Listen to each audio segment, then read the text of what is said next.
Өз денесиндеги дартты сезген адам оорлуу адам. А бирок башка бир денедеги орну сезген адам бул чыныгы адам. Анын сыңарындай жашоодо тигил же бул себептен улам азап тарткандар, кыйналгандар, муктаж болгондор канча. Бирок аттиң аларга жардам колун сунгандар өтө эле аз. Эгерде бирөөгө кылган жакшылыгыбыз бул өзүбүздүн бактыбыз экендигин билгенибизде, мээримдүүлөр, кайрымдуулар алды канча көбөймөк. Анткени жакшылык топ сыяктуу. Дубалга урсаң, кайра өзүңө кайтып келет. Төмөндөгү фильм ушул тууралуу.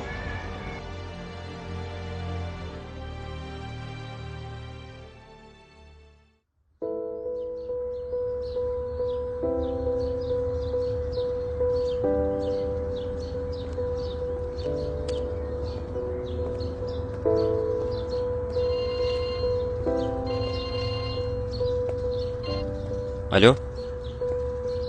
Салам алейкум. Алейкум салам. Нурбек досум, кандайсың? Жакшы, рахмат. Аяш апам жакшыбы? Операциясы кандай болду? Жакшы буйруса, жаңы эле бүттү. Жакшы болгон турбайбы? Ооруканадасыңбы? Ооба досум. Операциясына 130 000 сом керек экен.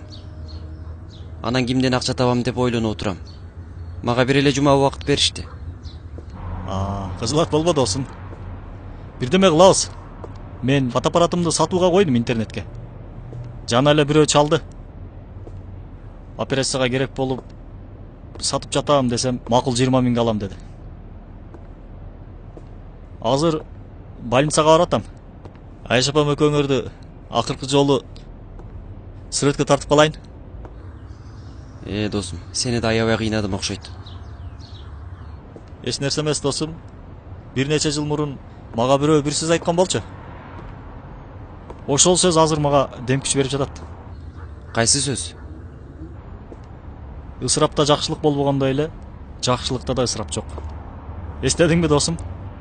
Анда биз студент болчубуз. Батирде жашачубуз. Ооба, эстедим.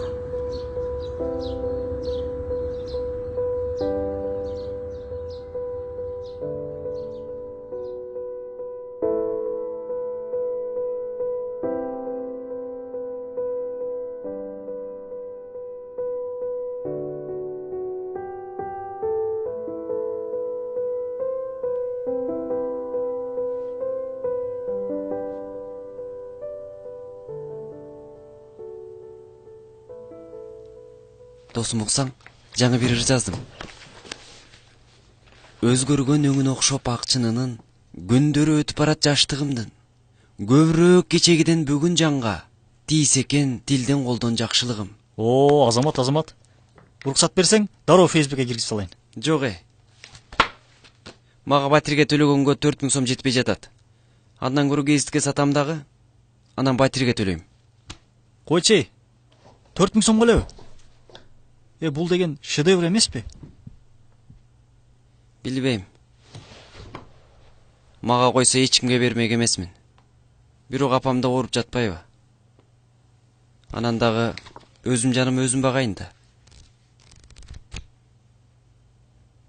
Тиги бөлмөнү дарылагандык үчүн канча акча беришибиз керек экен? Досум. Бул деген бөлмө эмес.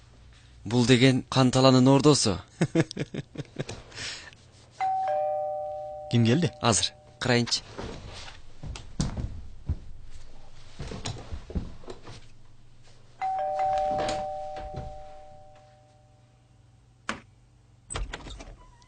Саламатсызбы? Саламатчылык. Бул Акыл байкенин үйүбү? Ооба, Акыл байкенин үйү. Бирок бул жерде жашабайт. Биз квартирантпыз. Акыл байке силерге эчтеке деп айткан жок беле? Жок, эмне деп айтыш керек эле? Жолдошум ооруканага алып келгенбиз. Бир жуманын ичинде чыгат дешти. Бара турган жерибиз жок. Акыл байкенин аял менен сүйлөшкөнбүз. Үйүңөргө туруп туралы деп. Айгерме эже мененби? Ооба, ал биздин жакыныраак тууганыбыз болот. Нурбек байке, сизби? Менин атым Нурдин болот. Алия эжем менен кошо келгем. Кириңиздер. Бир бөлмө бош. Рахмат. Саламатсыздарбы?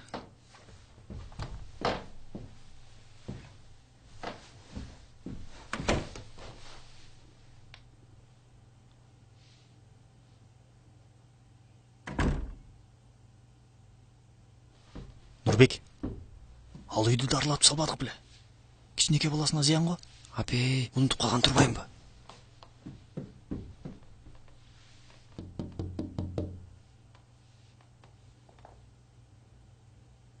Кечиресиз эже.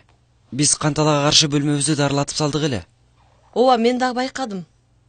Балаңызга зыян эмеспи? Зыяны зыян, өпкөсүн аябай эле зыян го. Ал жолдошуңузду качан чыгат деп жаттыңыз эле? Бир жуманын ичинде чыгып калат. Эже, бул жерде тура албайбыз го. Ооба, балдар, мен силерди аябай эле. Башка бир батир таап берелиби? Биз азыр кайра кеткенибизге бир аз акчабыз бар. 1 мүнөт кое турасызбы эже? Азыр. Алло, Айнур эже кандайсыз? Жакшысызбы эже? Рахмат эже. Мен дагы үчүр жаздым эже. Ооба, эже, бирок мен сизге башка маселе менен чалып жатам. Эже, батир керек болуп жатат. Мага эмес, эжеме. Акчасы канча болот? 5000? О, макул эже, рахмат. Сен эмне кылган жатасың? Тигилерди көрүп жатпайсыңбы? Батирге киргизип акчасын төлөп коеюн. А өзүбүзгө кантип төлөйсүз? Дагы ыр жазам.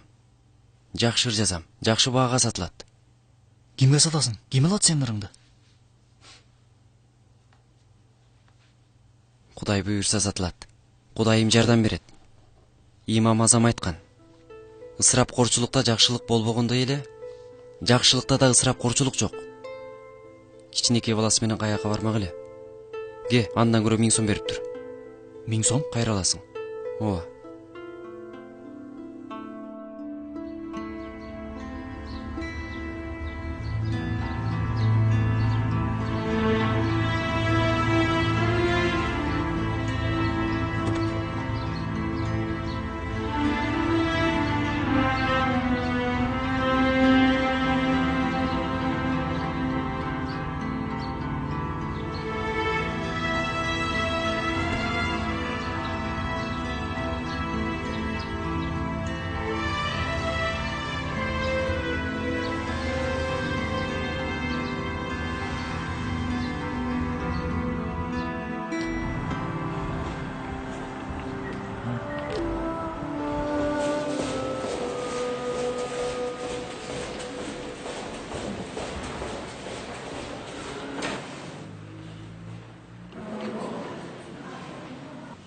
Апа, кандайсыз, жакшысызбы?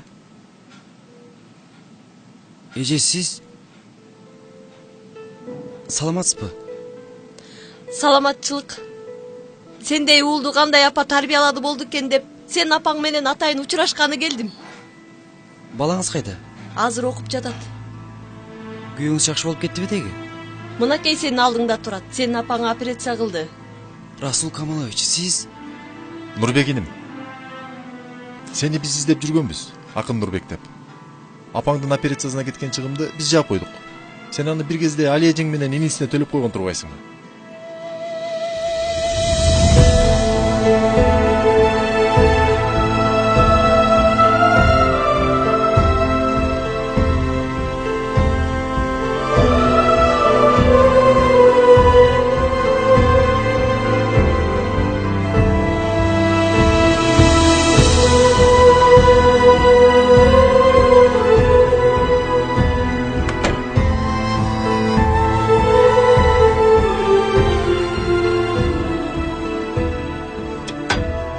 Нұрбек, жақынырақ күлөбүз.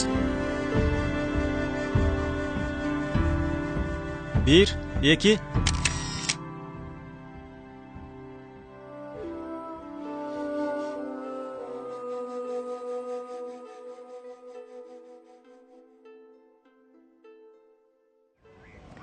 Бул жерде жаңы эле жарып өскөн, жыпар жытын сепкен гүл.